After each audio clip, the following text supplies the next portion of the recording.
If you are just tuning in, we encourage you to go back and listen from episode 1. This podcast may contain content that is graphic and disturbing in nature. Listener discretion is advised.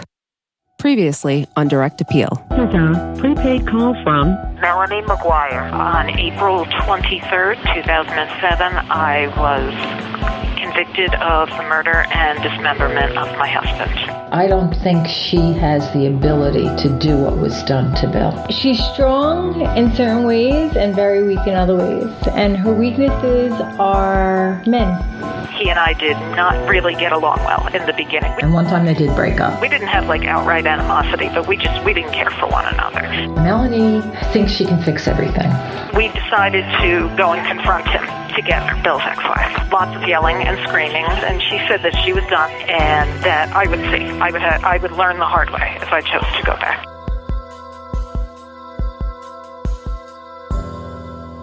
Episode 2, The Perfect Marriage.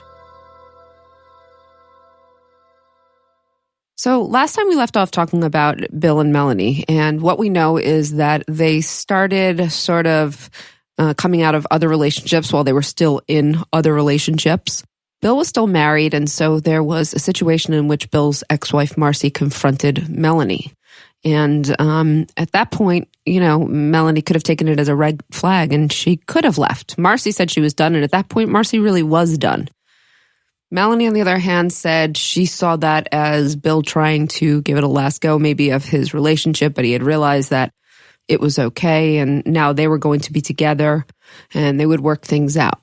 But Melanie also pointed out that this would be the beginning of many ups and downs, and what she would deem, and probably others would deem, as a tumultuous relationship.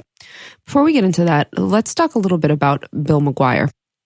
First of all, let us say that we did not contact Bill's family out of respect for them. We were not sure how they would feel about this podcast, and we will not contact them if they do not wish to speak to us. However, if they do, they are absolutely free to contact us. We would be happy to speak to any members of his family on the record or off the record with anything they might want to add. And not only would we be happy to, we would love to, because it is a situation in which we are talking to a lot of people that are from Melanie's family and friends. Yes. So it would be only fair to hear the other side. I agree. Yeah. I agree. I absolutely, again, we definitely welcome that, but we do not want to impose in a way that would make anyone feel uncomfortable. This investigation, we're trying to do something that is unbiased and balanced. However, I will say that we had a lot of people decline to participate. And so we did this to the best of our abilities, given those limitations. But yes, anyone from Bill's family who would like to speak to us, we would definitely be happy to. What we do know about Bill McGuire is that he was born in 1964 in Bronx, New York. Bill has 2 sisters, Nancy McGuire and Cindy McGuire Lagash. Lagash is actually raising their 2 children now. Bill was a U.S. Navy veteran. He made a close friend, his friend John Rice, who is going to become an integral part of this case. And John was featured on Dateline. John testified at the trial. John describes Bill as a charismatic person. He said he has a good sense of humor. He also described one of the points that, or themes that would become important here as well. And that is that he describes blackjack as Bill's game, and one that he took seriously. As we mentioned before, John Rice and Sue Rice were the people to identify the composite sketch of Bill McGuire, and they also happened to live in Chesapeake, Virginia at the time of Bill's death, which was where Bill's body or remains were found. The suitcases were found at that time there. So that's interesting. Yes, it is interesting. Very coincidental, I guess you could say. You could say that for sure. Again, they're going to become an important part of this case, though, as well. First to identify him very quickly. And, as testifying not only about their relationship, but their friendship, but how they helped in this case. So, a little bit about Bill, a little bit about his background. And where was he working at? What was his profession? So Bill has a couple of different professions. At the time of his passing, he was working as a computer programmer for NJIT, which is New Jersey Institute of Technology. Yep. He also attended pharmacy school at a certain point, but did not actually complete that. So computers at the time. let's get back to he and Melanie. They start dating, and this is in the 90s. So they're the mid-90s, and they're dating. And, it's been described as a volatile relationship. Melanie's described it as a volatile relationship. Let's hear it a little bit. He and I, we kind of went in fits and starts. We would fight, we'd break up, we'd get back together. Over the course of the next couple of years, we would sometimes split up for a couple of weeks. He'd hook up with somebody, I'd hook up with somebody, but we'd always kind of come back around. We always were able to communicate, which was one thing that we always said brought us back together. And I had basically, at one point, moved in with him and a few of his roommates and moved out, maybe, I'm guessing months later, because things were not going well. So it was volatile. It was volatile. I had finished college at this point. I was in nursing school. He was in pharmacy school. He was waiting tables. He'd quit or get fired all the time. But one thing my husband had was an amazing work ethic. He worked his ass off, and he hustled. And he never, if he quit or got fired, he didn't come home without another job. He would come home with another job in hand before he even walked in the door that night. He'd stop off somewhere, get hired, invariably. But he had issues when it came to interpersonal relations. He told one of his bosses he hoped the guy's house would burn down. He worked at another place called the Metuchen Inn, forged the tip on a credit card slip.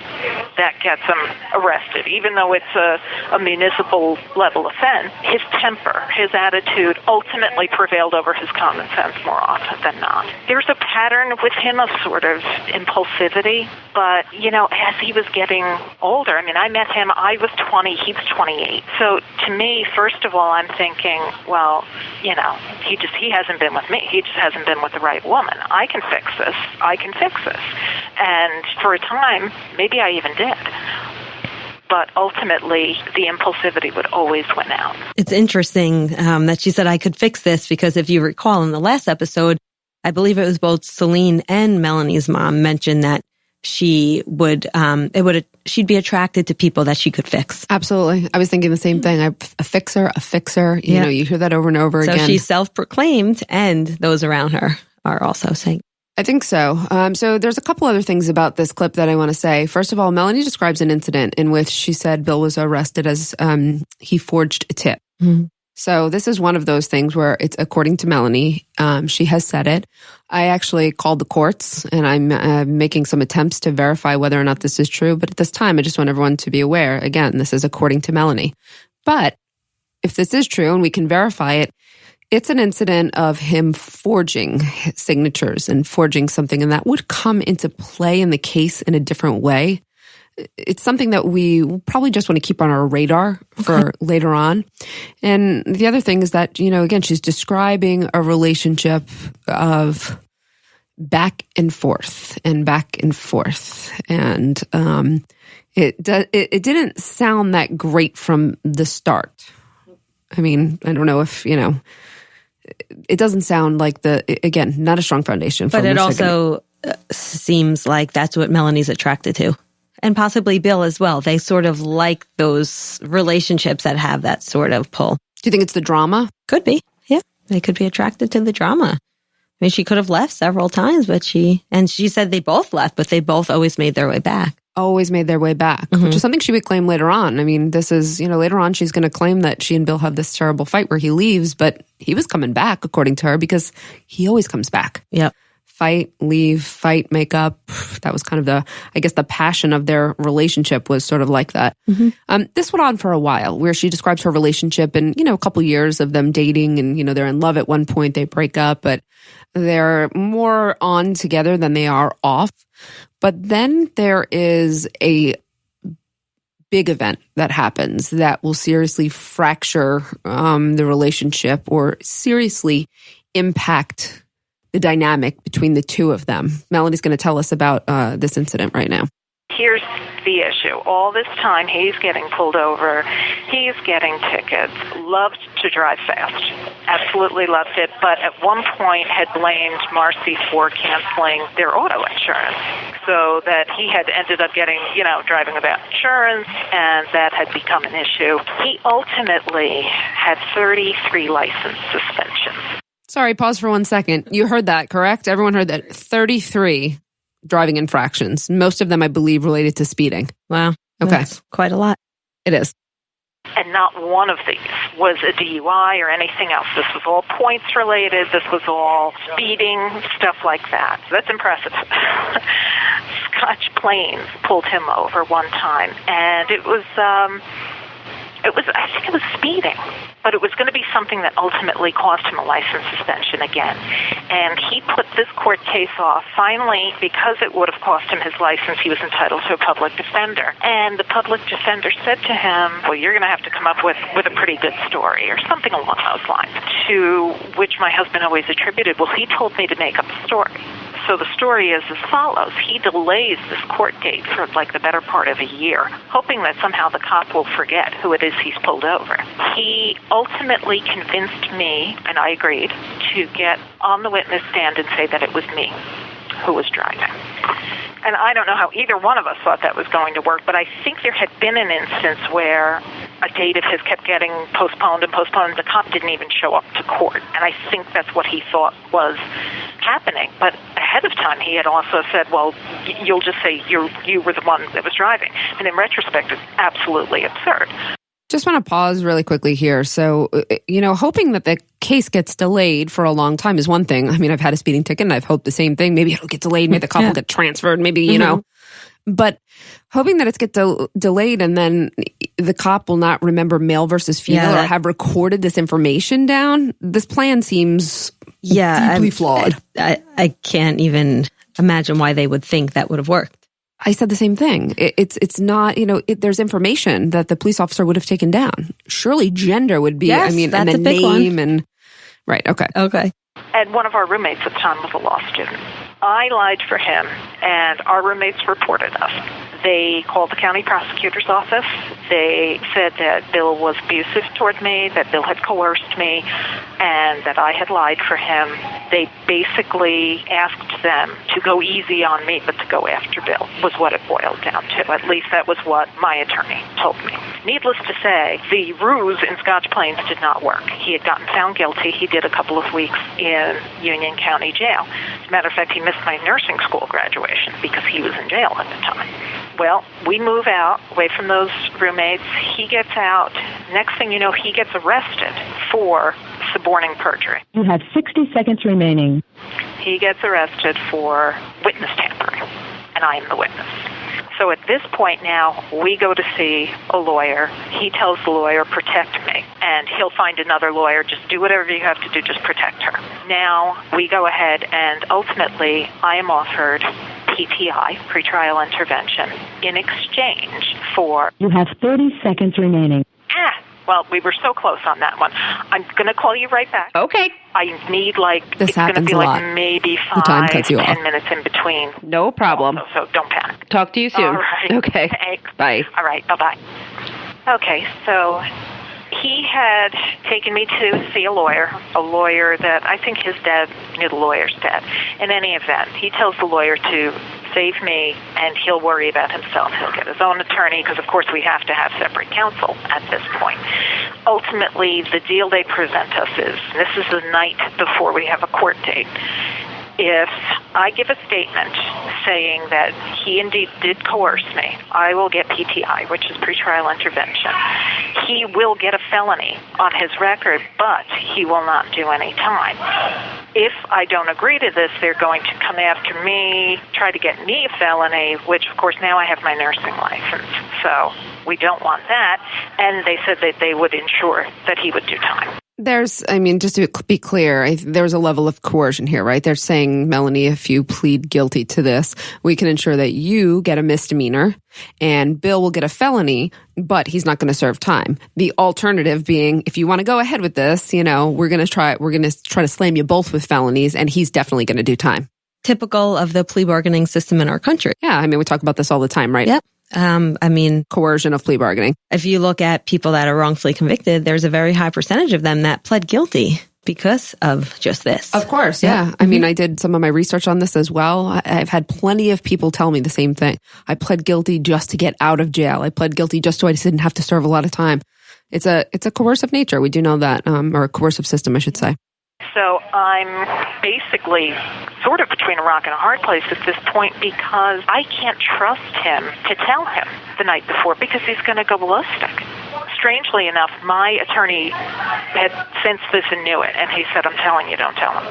Don't tell him, because if he goes in there, he's going to blow the sky high for you. That's your career. That's everything else. Plus, he's going to do time. He kept selling it as, I'm helping him as well, because any other way, they're sending him to county, if not prison. He found out, right before court was called into session, my attorney told his, right then, when it was basically too late to do anything. So that's what I did. That almost ended us. Felt completely betrayed. I always felt guilty. So they're just dating at this point, correct? Dating and living together. Dating and living together. And because of her plea, she screws him over. Well, it's open to your interpretation. So the way she views it is that she did what was actually in both of their best interest. Mm-hmm. But the way Bill, she said, according to her, the way Bill viewed it was this was such a betrayal. And he stayed with her after that? It's funny. I see it from the opposite end. So she's saying, I'm seeing it from, she's saying she feels guilty. But they're in the situation because her boyfriend asks her to take the fall for a crime. And it's not a serious one, but it's a crime. It's a crime. She's just finished nursing school that he committed. So ultimately, he's asking her to lie, commit perjury in the courts, which I think is very serious, regardless of the offense. And she does it. She agrees to do it. So can you say again, what was the deal she took? She pleading guilty to perjury? So pleading guilty, I think it was to perjury or perjury or obstruction. She pled guilty to something, but they made it a misdemeanor offense and they gave her pretrial intervention. Okay. So PTI is, you have to complete, it's almost like probation. You complete a term of supervised release and community service. Yeah. Everything goes okay. You're off the hook. It's fine. It's a misdemeanor. It may have even been something, I wonder, it probably is something you can get expunged from your record later on, possibly. And so that was the deal they were going to give her. Now they said they were going to they were going to give him a felony. Either way, they said, so the choice is felony for obstruction, witness tampering. Gotcha. These are serious felony charges, actually. So they had said, we are going to hit him with a felony, but here's the decision. If we give you a plea, we're going to give him a felony, but we're going to give him 0 time. So maybe probation. But if you don't plead to this and you make us go to court, we're going to hit you both with felonies and we're definitely going to get time for him. So part of a way for them to sweeten the deal was to go easy on her boyfriend. Exactly. Gotcha. Exactly. So now I understand. Bill would not be angry at her for doing this because it's saving his ass. No, he was angry. He was. So, he was definitely angry. What was the alternative? The alternative would have put Bill behind bars, I think Bill would have gone to trial and he was hoping he would have gotten off. I think so. I mean, this is the power of plea bargaining and coercion, but also, so what happened was that Bill at this time was in pharmacy school, and I can't remember what year he was in, but he was pretty far into it. And is this what caused him to discontinue pharmacy school? Unfortunately, with a felony, he had to. But Melanie would have also, with a felony, she would have lost her nursing license, and she had just finished nursing school as well. So they both would have been, they both would have had felony convictions. Bill almost certainly would have done some time. I'm not sure what that means. I don't know how long. I'm assuming they would have asked for something like a year, and maybe he would have served 6 to 9 months. But certainly it would have been a felony. So in Melanie's mind, she's saving him from doing real time, and she's saving her career. But according to Melanie, Bill's primary concern was making sure that Melanie was okay. So it's almost as if what she did was making her okay, and then all of a sudden he's kind of changing. Well, he didn't like it that she didn't tell him. I understand that. Yeah, and the attorney said, if you tell him, I think they knew that also, he's a loose cannon. Well, a little bit. I think they knew that maybe he was a little hot-headed at the time, and I think, the idea here was if you tell him, he could blow this whole deal up for both of you. Yep. So just stay quiet and go into court, and then, we're just going to plead guilty right in front of the judge, and Bill will know then, basically. So they told him right before. And what sort of aftermath was there? So she does talk about the relationship after the perjury and what happens. She said it almost ruined them. It was one of, the most devastating events, which you can imagine. But, Yeah, let's hear what she has to say about what happened after. It was miserable, and I felt horrendously guilty, even though in my current mindset now, as an adult, 25 years later, or 20, however many years later, I realized he had very little right to feel betrayal because this was his situation. This was his creation, from the tickets to the suspensions to his defense idea. Now, I agreed to go along with it. I bear complete responsibility for that. That was my choice. His relationship with the roommates was so poor that they had no compunction in picking up the phone and calling the cops on him. So, you know, as much as he put this kind of all off on me at this point, because if I had told him, well, if I had told you, what would you have done? Oh, I wouldn't have done anything. Okay. Just historically, that's not the case. And I think deep down, he knew it too, and that was probably, if he genuinely believed that, I think that would have been the end. But I think deep down, he did know that he put me in a very, very difficult situation, a very precarious position. Ultimately, it did work. I got PTI, I got community service. He did not go to jail, but he did have that felony. So I remember felony precluded him from becoming a licensed pharmacist. So here he is in his 5th year of pharmacy school, and he's having a hard time to begin with, but now this is just the death knell for that.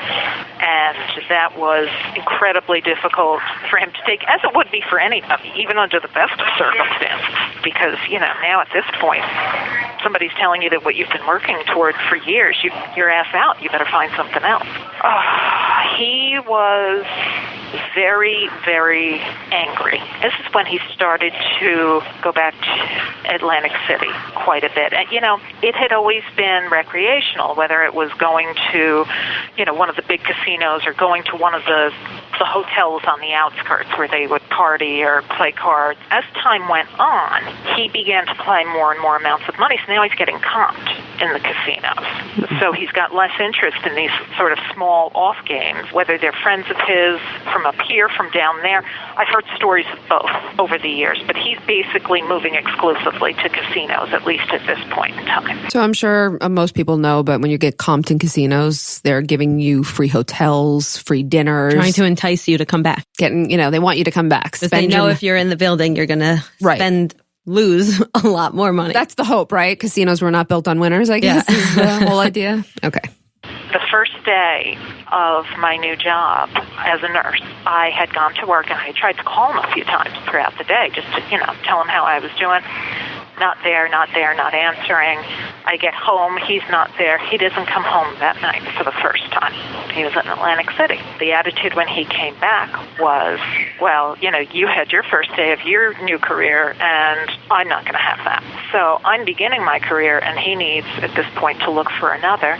And remember, he's in his early 30s. I had suggested at one point that he try computers. That was what he had done in the Navy. He was in the Navy for 8 years when he was just out of high school. And it was something he had an aptitude for. Ultimately, he enrolled at NJIT, and he would end up graduating from there and working there. But he never forgave me completely. There would be times that it would still come back out of him, even years later, you know, married, have kids, whatever, and he'd still make a comment every once in a while.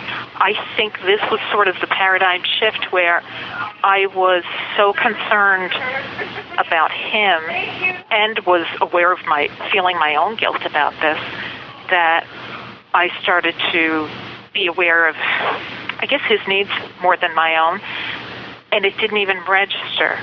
It didn't even occur to me to be mad at him. I was so busy worrying if he was mad at me. A lot here. Yeah. So, I mean, there's substantial damage to the relationship, but they decide to stay together, and they're trying to work it out. And Melanie is embarking on her career, right? And Bill, as she said, he's older. So what is he going to do now? Yeah. And it sounds like as his career dies, hers, starts flourishing. Yeah. Yeah. And she's right. And he's older. He's 8 years older, I think. So, he is in his probably a little jealousy there. I have to imagine. I mean, like she said, he was still mad. He was still angry. It still came up at times where, in relationships, when you have something big, when you get mad and whatnot, you throw that in each other's faces. Yeah. I'm sure that happens. But yeah, this is, so I think it's also important to realize one of the things she says here is that he goes to Atlantic City and he's moved to the casinos now because he liked to play blackjack. And now, but without a job, that is problematic. I'm wondering if he's gambling her money. It is problematic without a job. I don't know what money they had or did not have at that point. And I don't know if he was playing seriously or not. I'm sure he was just angry that day. He needed an outlet. But as she says, it's the first time he doesn't come home. And I don't know that he called or anything. Before cell phones, correct? Mid-90s? Yeah. Oh, gosh. This was before cell phones, right? I'm sure the room had a phone, but I don't think that, she may have had an idea of where he went, but I don't think that he was direct with her and where he was going. And I'm sure, like she said, I'm sure he was resentful. She's embarking on a career, and what's he going to do with his now? Although I think we should also look at one of the things Melanie said that Bill was very good at was getting jobs. Yep. She said always he was a hustler. If he lost a job, he would go out. Oh, he must have been personable. Yeah. I don't get that impression from what we've learned about him thus far, but if you're able to secure a job that quick after losing one, you have to imagine that there's something about you. Yeah, no, perhaps he comes across as, a strong personality too, who likes to work, and he is able to get jobs pretty quickly. And I think, and Melanie's going to say, because we're going to talk a little bit more about life after and what happens after this big event in their lives and when they do move on. And she'll talk about Bill getting another job. She says he was angry, but he pulled himself up, and he went out and found another job, and he didn't like sulk on it long or whatnot. And they're not married still at this point, correct? No, they're not married at this point. So she's going to tell us a little bit more about her relationship after this incident and what happens. While he was actually still in school, we had ended up getting married. We were still kind of up and down with the relationship. At one point, I was working with egg donors. So I'm working with a fairly young population at this point. The requirements were that the women had to be under 34 years of age. And I had a patient who had a very unique name, a hyphenated name. And it turns out I find her name and her telephone number in his things, in his paperwork. He was working in a restaurant in the town where she was from, and I'm guessing he met her there. Statistically, the chances of this are remarkable. She was an opera singer, and even at trial, Cindy testified, his sister testified to the fact that he had told her he had been with an opera singer. This was something that I was amazed to find. And, to be very honest, I gave as good as I got. I'd find something like that. Okay, screw you. I'd go out. I'd meet somebody. This was kind of a back and forth thing until around, I would say about 1997, 1998. It started to calm down and settle down. He was succeeding at NJIT. He was still waiting tables. And he was going to Atlantic City at that point, but it didn't seem out of control at that point. She does mention how it amazed her or surprised her that he was, maybe cheating or sleeping around. But based on their history, I can't imagine why that wasn't sort of just more of the same. I think it was because she had said that it was a patient where she practiced. So she worked at a fertility clinic? Correct. She was a nurse there. Yes. She originally wanted to become an ER nurse, but I think she was actually an egg donor at this first. She decided to donate her eggs. I guess they liked her and they wound up offering her a job. And it was not the exciting career she thought, but she said it turned out even better. She absolutely loved being a fertility nurse. So I guess she was, and again, this is according to Melanie, this is unverified, but I guess she had discovered that there was an infidelity, she says. And it seems like they were married at this point. She kind of slipped that in there that they got married while he was still in school. And then she did. She talks about the marriage and children a little bit more in a minute, but she said, take note, I gave as good as I got. Infidelity fidelity does not seem to be a priority in their relationship or in their marriage, for either one of them. No. So, I'm not trying to disparage him, and I'm not even trying to disparage her. It just seems like they got used to the infidelities and they were able to accept it, and they took each other back and moved on. It seems like if you do it, well, I'm going to do it. It's almost like vindictive in a way. It It is. It was, right? And maybe it's part of the drama, and maybe it was part of the thrill for them, or maybe not. Maybe it was just how they got even with each other. I'm not sure. But on both parts, admittedly, at trial, later on, we'll hear about Melanie's affair. But we also heard, or there was also a witness that testified that she had an affair, a brief encounter, sexual encounter, maybe with Bill. So we definitely, there are a number of infidelities that are, known and documented. But yet they still get married and they still have children. They're still moving on with their lives and moving on with their plan, as Melanie said. So let's hear her talk about that. I had done a couple of egg donation cycles for research purposes, and those are compensated cycles. After that, we had enough money, we felt, to get married. My friends were basically all getting married. People were having kids. And he and I still had the same goals. We still wanted that normal family, that nice house. And we used that money, or a portion of that money, for my rent. Then about a week before our wedding, I found out that I was pregnant. He had a very sort of dry, terse way about him, and it wasn't always malicious. I walked into the house, I said, so I have something to tell you, and he goes, you're going to tell me you're pregnant, aren't you?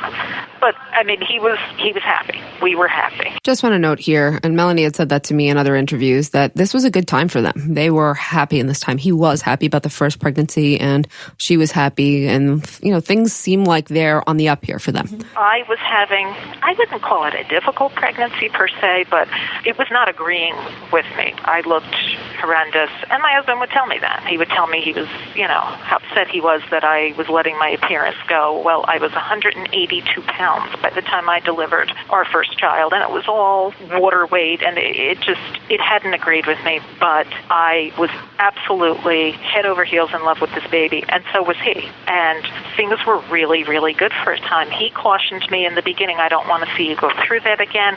I had an emergency cesarean, very dramatic. Basically, anything that could have gone wrong toward the end did. Things were really pretty good for the first year or so. What changed exactly, I couldn't say. I know that we did have, between the wedding and the baby, we had a chunk of money. And at first, he was going down to Atlantic City and getting pretty good return on his money. He was a decent player. The problem was that when he began to lose, he would chase his losses. As I know, it's human nature. Obviously, that's how casinos stay in business. That's what I would do. But the amounts slowly began to creep higher and higher. And that put a strain on us, but not as much so. If everything else was okay, I was actually content to even just, I don't want to say let that go, but that was less important to me than, if we were getting along. Our son's first birthday, we were down at my mom's house for his party. It was just family. It was my parents, my brother, and his sister and her husband. And at one point or another, he had gotten into an argument with his sister and picked up and left me there with the baby, your own son's first birthday party. So eventually, his sister and her husband drive the baby and I home, and I, go into the house like, hey, what's up? And he wouldn't even speak to me.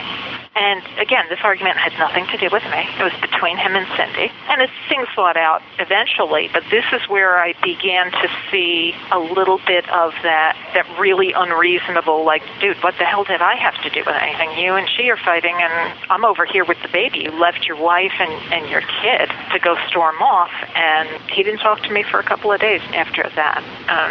When I said, what would you have had me do? What was I supposed to do? You should have left with me. Okay, so I've got a baby in a high chair with cake all over his face. You and your sister are arguing over a board game, I might add.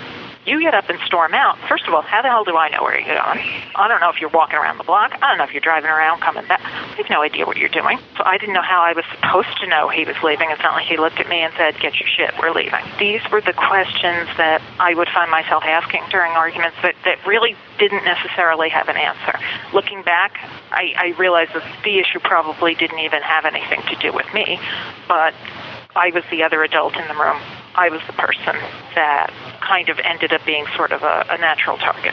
Afterward, he begins going to Atlantic City more and more. Eventually, the wedding money is gone. The baby's money is gone. When he had been christened, 1,000 here, a few thousand there, depends on what relative, but his money as well. Because we had put it all together at this point. We said, the aspiration was still a house, a down payment on a house. And so that was all literally in the same lockbox under the bed. And again, it didn't happen instantaneously. There was up and down. First it was he wouldn't go down there unless he could take $3,000 with him. Then we'd argue about that. Then he wouldn't go down unless he could take $5,000. Then it was $8,000. All told between the wedding and the baby, over $30,000. Eventually, it was gone. He was sorry, but this was the most that it had ever been in terms of money and losses, because it was the most we had really had around at a given time. So how do you diagnose a gambling problem? Right. You know the clinical diagnosis. From what I understand, it would be one that affects your daily, I guess. Right. It would be classified, it's classified like other addictions, right? Yeah. It's kind of the obsession, the mental obsession with it. And, when it is impacting your daily. Taking your kids' communion money or christening money doesn't seem healthy. No, I think we can agree that taking, the wedding money and the christening money, I think we may not know the degree of the problem, but surely we can agree that that's a problem. There's an area now where it's definitely impacting their relationship and their family. And I have no idea we don't know, frankly, what was going on with his life at the time. And I don't know if that exact amount was right or whatnot, but there are records that show about Bill's spending on gambling because he was comped, and it comes out at the trial later on. So it has been confirmed that at least some of the gambling. Certainly. It was also confirmed, though, interestingly, Bill actually won a lot. He wasn't, he had a number of wins. So, you never really, unless you're, those professional poker players or the professional players who actually do this for a career, you're not really winning. You're always chasing that next, as you say, like the next high. And there's definitely an issue with the gambling. I thought the fight that they had was interesting. So Linda had told us about this. I'm not sure if you remember the fight during Melanie's child's first birthday. So the first part that strikes me as funny, though, is the fight over board games. Have you ever been with people? I've been with two couples when they got into a fight over a board game. And one of them was so severe, I thought they were going to break up. Yep. And in another one, I saw someone throw a marker over Pictionary at her, spouse. So it could get nasty. Games are, games are one of those difficult areas. Don't play taboo or something else. Did Linda? And to tell you the truth, I don't recall that exact part of the conversation, but. I'm assuming there's got to be more to the story. This is coming from. So the story that we do know from Linda, and she was there, was simply that his sister Cindy and Bill, they had a fight, whether it was over a board game or there's something else said. I really don't know. But it did happen that Bill stormed out, and he did leave Melanie there with her son. And then, according to Melanie, when she got home, he was angry with her, angry in general, and didn't talk to her for a couple days. So, I think there's a pattern to their fighting also. I think there's a pattern. He might have been heated. Again, we don't know what the fight was over. And he probably took the car seat and had the baby get home. I know. Not relevant, but actually important, right? I don't know. Yeah. When she said my sister-in-law, I assumed she meant Cindy and her husband. Maybe they had kids. They had an extra car seat. Maybe. I'm not sure. Maybe there's another felony committed here in the course of this. Another driving infraction. Right? I don't know. I'm not really sure, but you see that after, this is at the point where they are married, they have their first child, things were going well, but I think now you're seeing some, a downward trend. Melanie also describes, if you'll notice, when she's describing times of when Bill's gambling more, I just assume that these aren't great times. They seem to coincide with what she says about them not necessarily being, great times. I think that there's also, Melanie got pregnant again. And I think this also created a hardship in their relationship. Let's hear, I think Melanie's going to talk about that now. At one point, we had decided I really did not want my son to be an only child. I wanted to have another baby. Bill was a little reluctant at first. Eventually, he did acquiesce, and he did say, okay, let's have another. My first son was such an easy baby initially that it was like even he had to agree, well, this doesn't seem all that hard. Okay, fine.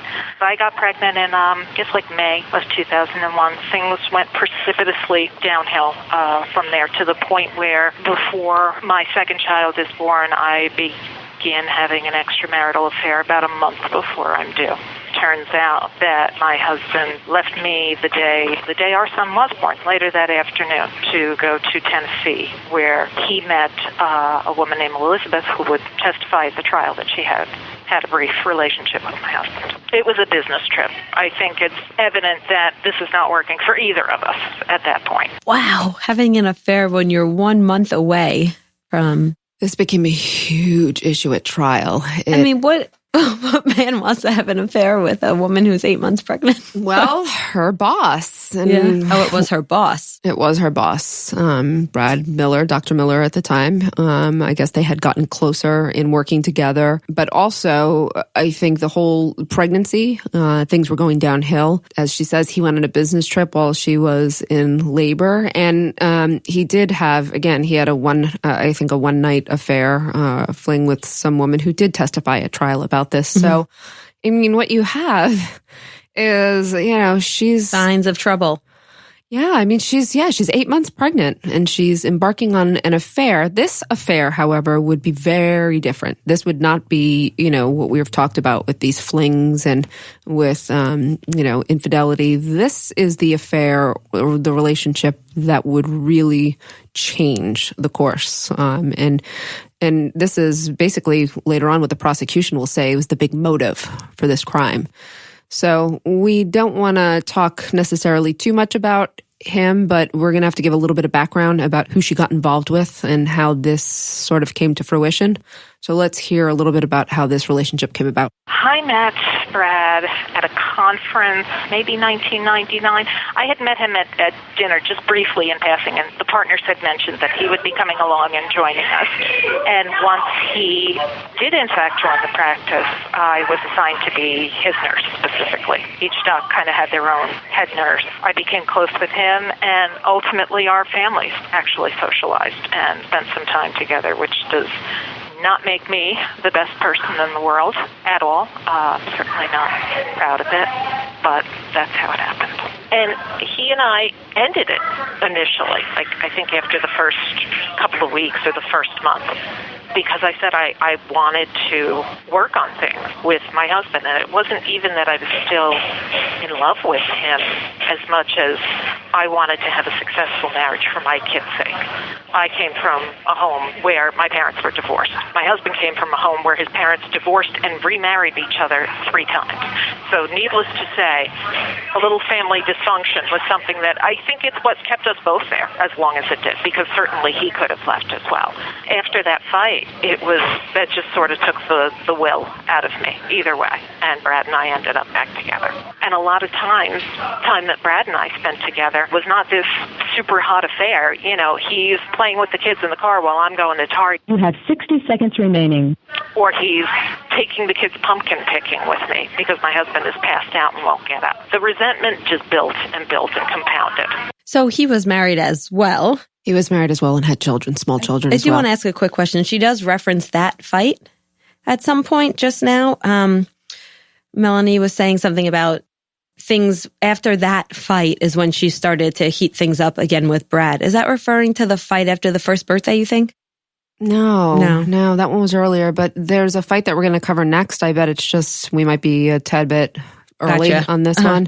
But yeah, there's a fight that she talks about, and she says it's the fight where I should have left. Where she it's like the straw that broke the camel, or should have broke the camel's back, I guess. Should have broke the camel's back. But the affair that she had was more than an affair for her. It was more emotional. It wasn't just sexual. It was and what he testified to as well. The both of them testified that they were deeply in love with each other. They were together in an affair for 3 years.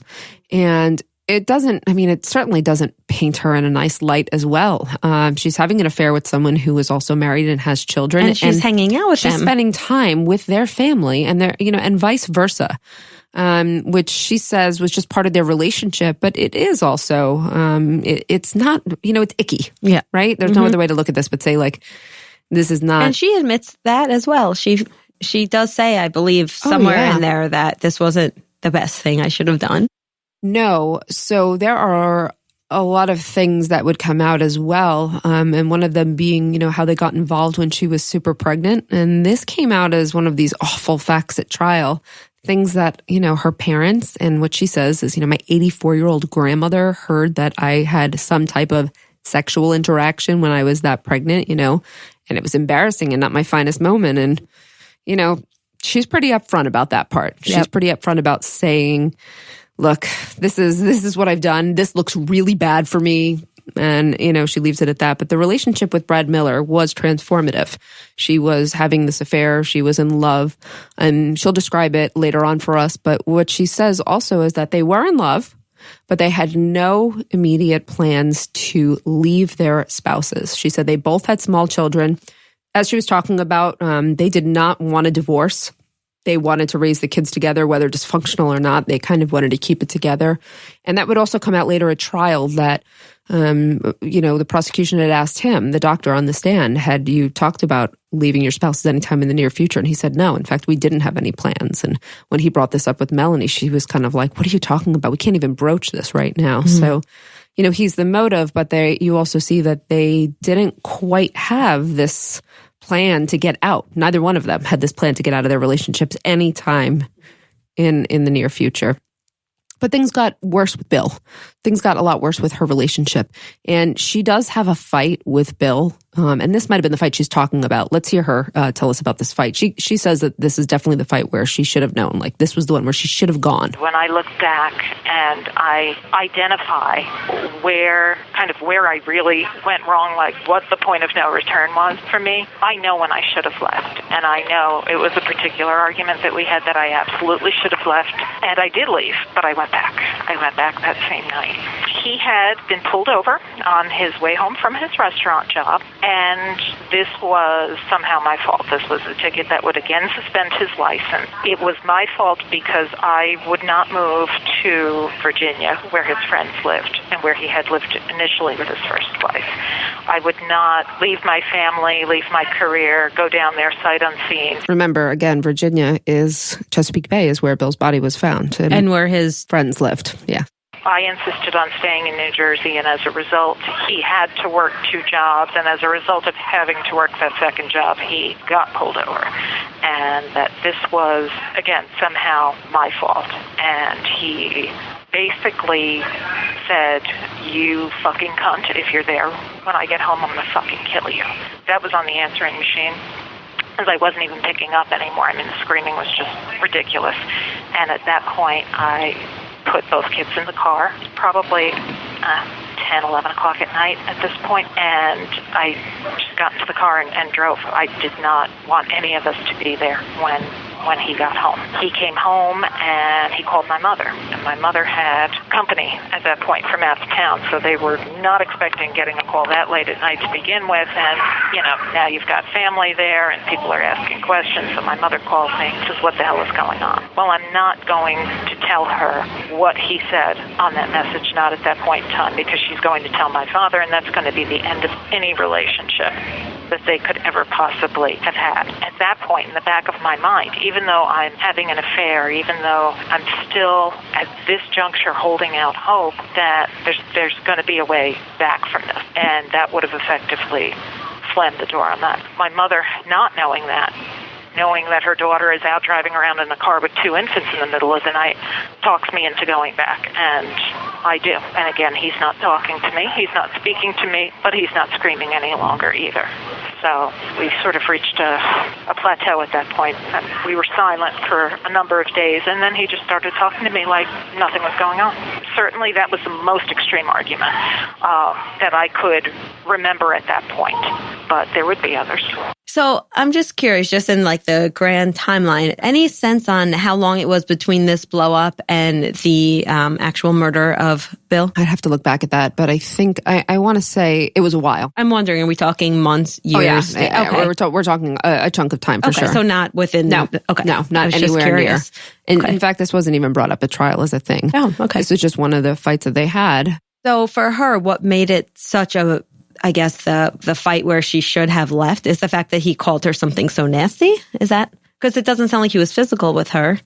It almost like I was expecting to hear worse. Not that I think what he called her was okay, but she just said in hindsight, she had a feeling that she should have just gone like this. She should have kept going in her car, not literally kept going, but she had a feeling that she should have left.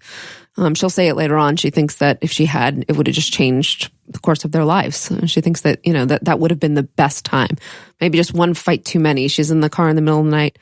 With two, and her kids must have been quite young at this point. They were quite young, yes. Yeah, they were quite young. And I do remember her mom. I remember Linda telling me about this fight as well. I don't know if it was on the recording or not, but I remember her. She didn't know exactly what Bill had said or that he was angry, but she was like, my daughter's out in the middle of the night driving around with these two, babies, and I don't know what's going on. And I recall that as well. Yeah, I remember thinking the same thing. So for Melanie, this is just a point, it's one of those points of hindsight where she looks back and thinks things could have been different had I done something very different at this point.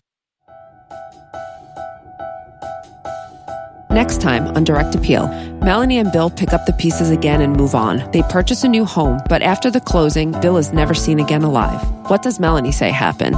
Tune in next time. Direct Appeal is hosted by Meghan Sachs and Amy Shlosberg. Our producer is James Varga. The story arc was written by Meghan Sachs.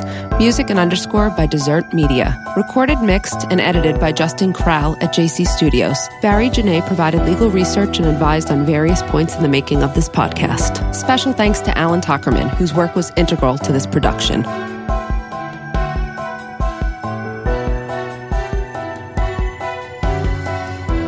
If you have a tip, you can submit through our website or by emailing tips@directappealpodcast.com.